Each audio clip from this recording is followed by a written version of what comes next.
Hello, welcome back to Spot Original. Now I will give you a tutorial how to change language on Skype for Android. And before that, I wanna ask you guys, how are you? So don't miss out for our videos, don't forget to like, share, and subscribe to this channel. And now let's go to the started.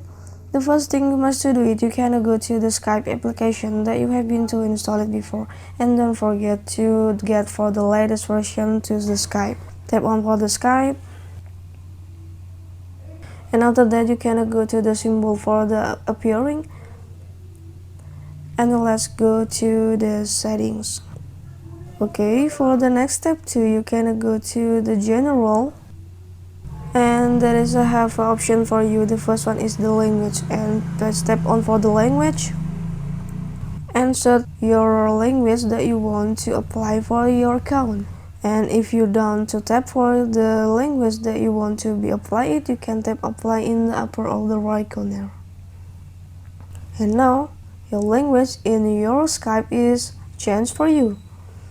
It's very simple way to do it. Okay, I think you see now to how to change language on Skype for Android. I hope this video is useful for you. Thank you for the attention. Have a nice day and bye.